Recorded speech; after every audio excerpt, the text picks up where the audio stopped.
Pessoal, nesse bloco vamos falar agora da matriz energética elétrica do Brasil, né? No primeiro bloco eu falei que existem várias matrizes e foquei no petróleo, beleza? Agora a gente vai falar da produção de energia elétrica. Para falar de energia elétrica, a gente não vai focar tanto no petróleo, né? A gente vai focar em quem? Ó, energia hidráulica.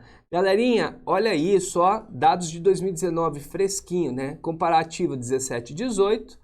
Tá? Observa o seguinte, mais de 66% da energia elétrica do Brasil vem de fontes hidráulicas. Isso que você está lendo, ó, carvão, hidráulica, derivados do petróleo, nuclear, isso aqui a gente chama de fontes primárias, tá? O que são fontes primárias? É a origem da energia. Como assim? Não é a água que te dá a energia, né? A água não tem eletricidade.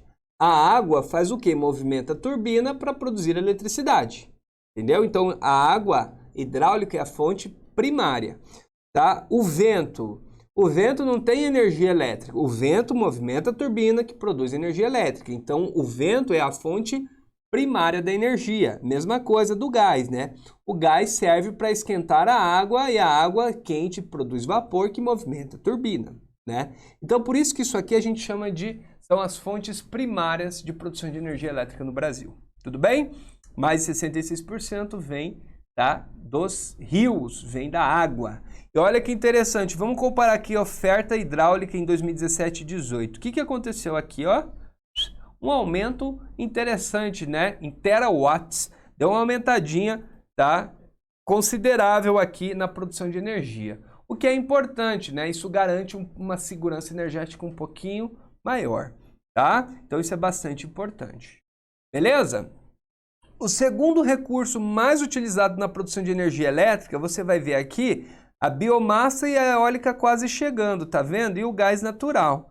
Mas olha que louco, a produção eólica já passou. A produção eólica hoje, olha que bacana, é a segunda principal fonte de produção de energia elétrica no Brasil. As usinas eólicas estão crescendo muito rápido, isso é muito bacana. Então já houve uma alteração aqui interessante. Tudo bem? O resto não mudou muito não. A solar aumentou também bastante, mas ainda é muito pequenininha, né? A solar está 1,7%, era 0,5%, foi para 1,7%, aumentou bastante, mas ainda é pouquinho, né? Olha que os derivados do petróleo como somem quando a gente olha a energia elétrica, né? Então isso significa o quê? Que a energia elétrica no Brasil não depende muito do petróleo. Depende de outro fóssil, que é o gás natural, e de outro, que é o carvão. Mas do petróleo em si, pouca coisa. Beleza? Entenderam? Então, o foco da matriz energética elétrica do Brasil é a água. Qual é a segunda que eu falei para vocês que cresceu muito? Eólica. Se ligue na matriz eólica, tá? Biomassa ainda é importante, né? Que é o material vegetal. Professor, mas biomassa não é etanol? Etanol não é energia elétrica? Eu não entendi. Galera, toda usina sucroalcooleira, ou seja, toda usina de álcool e açúcar, tá? Você precisa criar um sistema de produção termoelétrica ali. Você precisa pegar o bagaço da cana e botar fogo para produzir energia para a própria usina, tá? Então isso gera a queima, tá, de biomassa para a produção de energia elétrica. Beleza? A lenha que se queima também, carvão vegetal para produção de energia elétrica, isso acontece. Beleza? Então por isso é importante. E a primeira fonte que a gente vai trabalhar aqui é a hidráulica, né? A fonte energia hidrelétrica, a menina dos olhos do Brasil, né? O Brasil tem uma posição de destaque, tá? É um dos líderes em produção. É legal você olhar esse gráfico que eu coloquei aqui do lado, que você vai entender o seguinte. Quando eu falo energia hidráulica, repara que é só país grandão que produz, né? Ó, quer dizer que são os maiores produtores. O Brasil, China, Estados Unidos, Canadá, Índia, Rússia, né? Isso aqui não é coincidência. É porque países muito grandes, tá? Você tem mais relevos planálticos. E rio para hidrelétrica precisa ter correnteza. Logo, a gente chama de rios de planalto. Não esqueça, rios de planalto. Precisa ter queda d'água. E esses países grandes, por serem grandes, você concorda que tem uma rede hidrográfica bem maior do que a média global, né? São países que têm um monte de rios. porque são grandes. Então, isso dá um up, dá uma ajuda bastante para que se produza energia elétrica. Tudo bem? Só que produzir energia hidrelétrica tem alguns poréns importantes, tá? Primeiro, para você construir uma usina, geralmente é caro e leva tempo, demora, tá? E você precisa construir isso no meio de um rio. Então, isso gera um impacto, uma mudança no espaço natural muito grande. E aí entra a discussão sobre os impactos ambientais e sociais que uma hidrelétrica gera, tá? Você tem que criar o lago. Por quê? Por que eu tenho que criar um lago? Para gerar pressão, para movimentar a turbina, então você vai inundar a coisa. Você precisa criar um sistema de desmatamento, porque você concorda comigo. Se eu vou inundar alguma coisa, é porque várias áreas vão ficar debaixo d'água. E essas áreas eram áreas verdes, áreas de floresta, de campos, enfim. Então vai haver uma grande inundação dessas áreas e plantinha, quando morre, libera o quê? CH4, tá? Plantinha em decomposição libera gases do efeito estufa. Decomposição. Olha que louco. Os caras descobriram o seguinte, que polui menos se antes de você alagar, você derrubar tudo e meter fogo. Se eu derrubar a floresta, desmatar na mão, na máquina, antes de alagar, polui menos do que você alagar a floresta viva. Tá? Então isso às vezes acontece. Então antes de alagar, os caras vão lá e desmatam tudo de propósito. Para quê? Para liberar CO e CO2 e liberar menos metano. O metano é muito pior que o CO e CO2 para a atmosfera, né? Então isso às vezes acontece. Beleza? Altera o microclima, né? Porque você vai mudar as áreas de evapotranspiração, você vai pegar uma área antes que tinha floresta para criar uma grande espelho d'água, vai evaporar mais água ali, vai alterar a retenção de calor na região e, óbvio, vai mudar os habitats de muitos e muitos animais, vai alterar esses habitats. Os povos tradicionais que moram na região vão ter que mudar. Comunidades ribeirinhas, quilombolas, povos indígenas. Então tem um choque social muito grande que precisa ser visto com muito cuidado. Então isso é sempre, sempre delicado, né? Precisa ser discutido, precisa ser combinado. Então a negociação de uma usina é uma negociação social, são acordos que precisam ser feitos com antecedência e com muita calma. Dá para não impactar a vida de tantos grupos étnicos tradicionais. Beleza? E claro, alteração do fluxo no curso dos rios, né? Isso altera a vazão. Então, lugares antes que o rio corria grande, ele vai começar a correr pequeno. Lugares antes que não alagavam vão alagar. Então, essa mudança de vazão pode afetar muito, tá? Muito a vida desse rio e de quem depende desse rio. Tá? Os peixes ficam confusos com os fluxos que alteram, né? Isso acontece muito, né? Os peixes se perdem, pô, o peixinho está nadando e pensa, poxa, pera lá, agora não era para estar enchendo, por que não está cheio? Ei, cadê a correnteza que estava aqui e não tem mais? Então isso altera, por exemplo, a piracema pode alterar. Então são várias situações que colocaram em evidência o quanto uma usina hidrelétrica pode ser preocupante. Mas nós precisamos de energia. E aí? Então a gente precisa conversar e negociar, beleza? Dá uma olhada aqui em algumas usinas que tem no Brasil, né? Olha que interessante, né? Uma barragem enorme aqui na foto. E esse mapa aqui mostra algumas usinas antes da criação da usina de Belo Monte, aqui no Rio Xingu, tá? Giral e Santo Antônio, aqui no Rio Madeira. Galera, a tendência de expansão das hidrelétricas é para onde? Para o norte. Qual a região que mais aumentou a produção hidrelétrica no Brasil? Região norte, bacia do Rio Amazonas, tá? A bacia do Amazonas, tá? Tem o maior, presta atenção, potencial hidráulico do país, tá? Maior potencial hidráulico do país. O que significa um alto potencial hidráulico, galera? Significa o seguinte. Deixa eu voltar aqui. Peraí. Significa o seguinte, galera. Que... Deixa eu escrever melhor aqui. Pronto. Significa que a bacia do Rio Amazonas pode produzir muita energia. Porém, ela não produz, tá? Onde se produz mais energia? Na bacia do Rio Paraná, maior produção. Isso aqui se explica por vários motivos. Primeiro motivo, tá? A bacia do Rio Paraná fica bem nessa região aqui, ó, mais ou menos aí. Que é onde está a grande concentração da produção industrial e a concentração populacional do Brasil.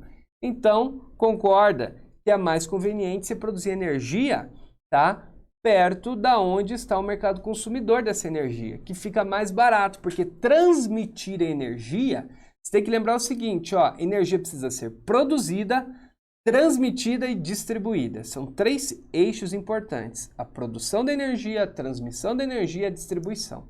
Tá? A distribuição, por exemplo, é feita aqui no Mato Grosso do Sul pela Energisa. Ela é distribuidora, mas ela não produz e nem transmite. Tá? Por exemplo, vamos supor que a energia daqui venha lá de Itaipu, que é a usina mais famosa. Tá? Então, a produção é da Itaipu Binacional, a transmissão, por exemplo, é da empresa Furnas e a distribuição é da Energisa. Então, é bastante complexo todo esse sistema de produção, distribuição, transmissão de energia. Então, por isso que as usinas se concentravam perto do polo consumidor. Porém, tá, com todo esse potencial na Amazônia, resolveram criar grandes projetos hidrelétricos na bacia do Amazonas, com destaque para Belo Monte, Jirau e Santo Antônio, tá? Que a gente vai comentar um pouquinho daqui a pouco. Beleza? Bom, olha aqui, que louco o que aconteceu nessas 2 imagens. Para quem não sabe, aqui são as 7 quedas de Guairá. É bem aí nessa imagem, tá? Onde está a usina de Itaipu. Na verdade, está o lago de Itaipu, né? Bem aí.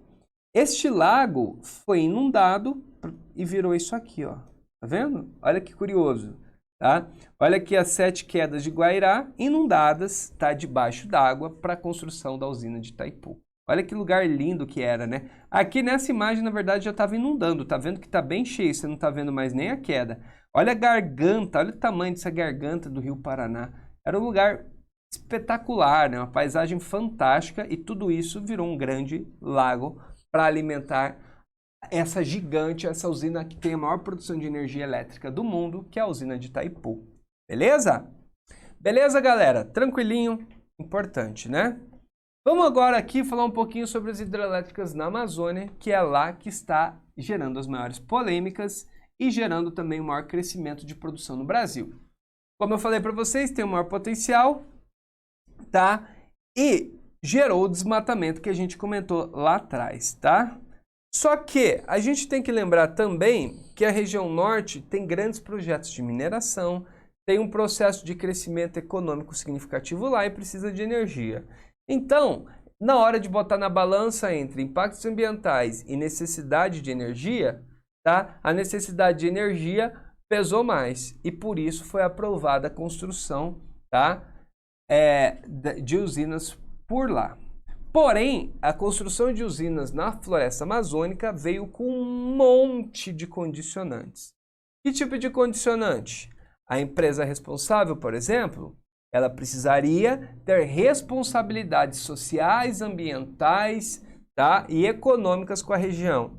Ou seja, se a minha empresa fica responsável pela construção da usina, a minha empresa também tem que ajudar a criar soluções para os povos indígenas. A minha empresa fica responsável também pelas cidadezinhas que estão ali perto. A minha empresa fica responsável pelo bom andamento ali e pela compensação ambiental da área que ela vai desmatar.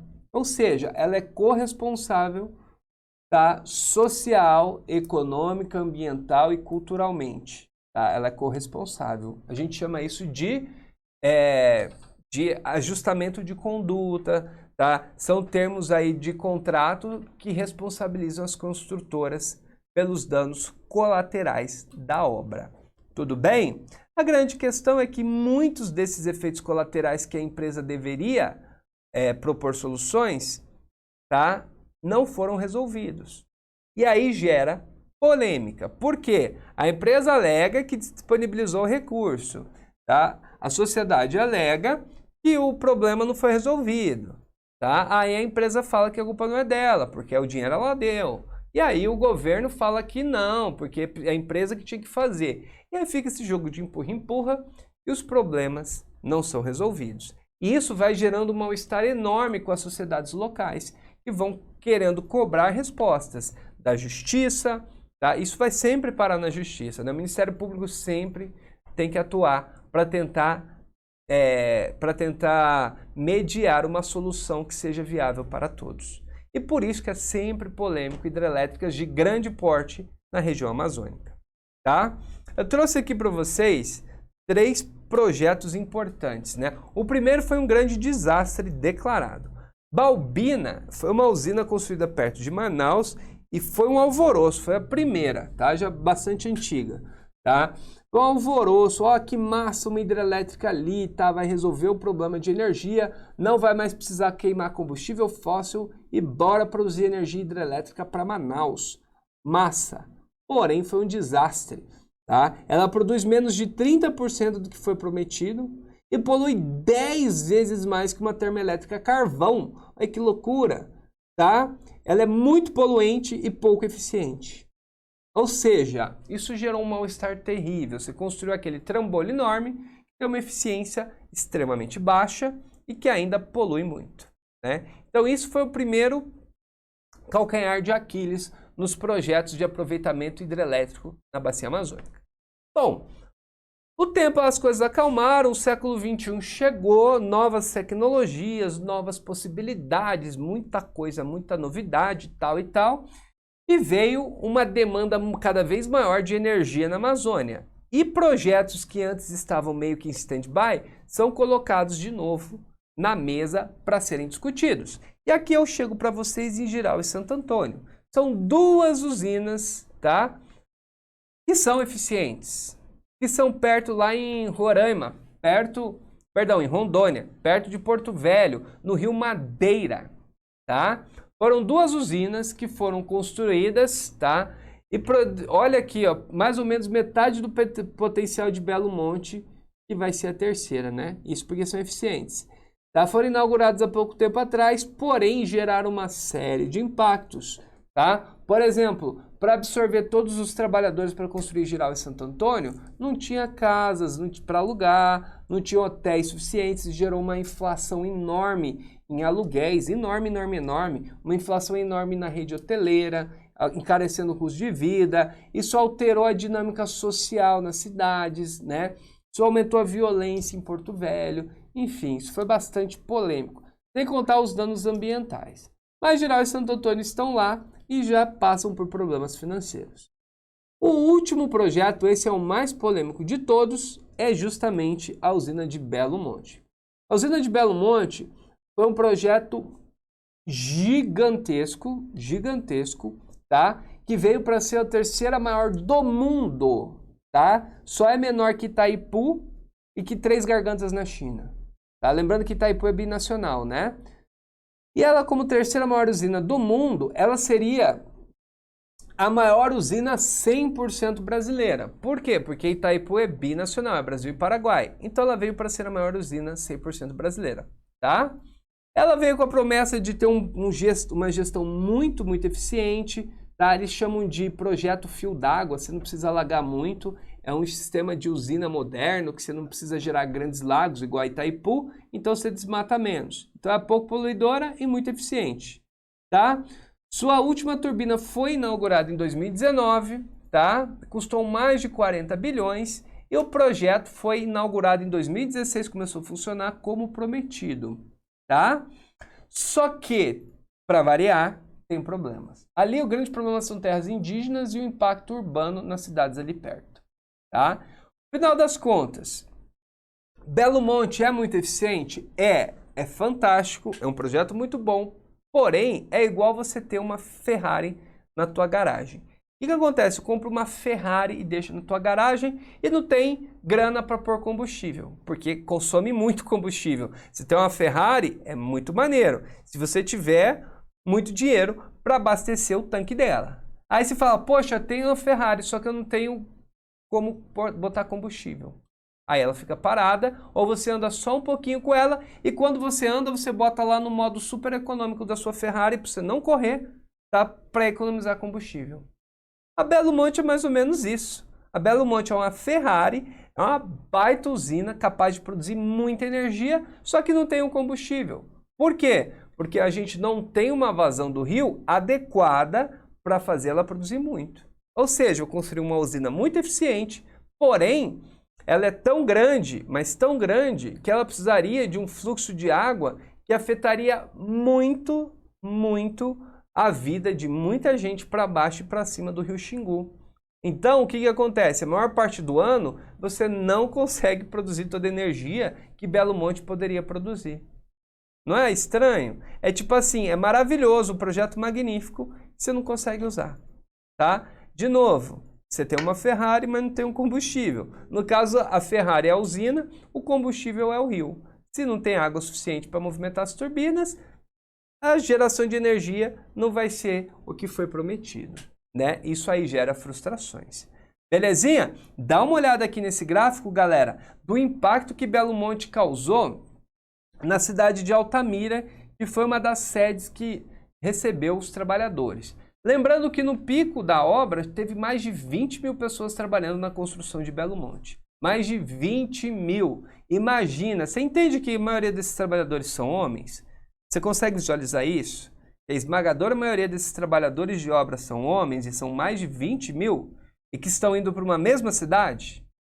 Olha o resultado, ó, violência. Sabe violência de bar? Briga que acaba com morte na facada? Então, isso começou a acontecer muito, tá?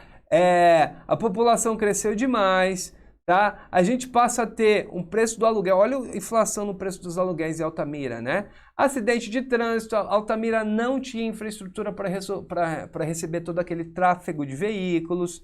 Tá? Olha o impacto até escolar, gente. Olha isso. Altamira se transformou numa das cidades mais violentas do Brasil. Na verdade, ela chegou a ser a mais violenta do Brasil. Começou, por quê? Porque houve uma grande desorganização e a cidade não conseguiu se infraestruturar para receber esse enorme fluxo de pessoas que por ali chegavam.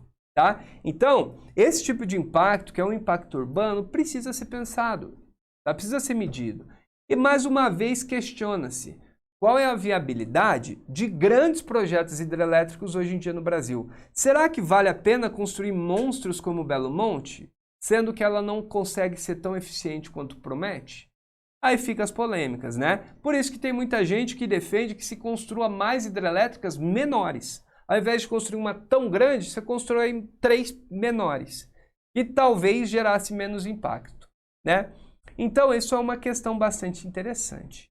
Tudo bem? Outra coisa que chama a atenção dessas pequenas hidrelétricas, elas têm um nome, tá? Elas são chamadas de PCHs, que são pequenas centrais hidrelétricas. Então, se você ouvir esse termo PCHs, são as pequenas centrais hidrelétricas. Tudo bem, galera? Ficou claro? Tranquilo? Então, repara o seguinte, qual é o principal foco quando a gente fala de hidrelétrica hoje no Brasil? É a região norte, tá? Principalmente os projetos que cresceram no século XXI, o Belo Monte, Jirau e Santo Antônio. Não se esqueça de Itaipu, né, que é a nossa grande binacional, mas Itaipu a gente vincula em geopolítica a importância dela. Isso é uma outra aula para ser tratada. Um grande abraço e até o próximo bloco.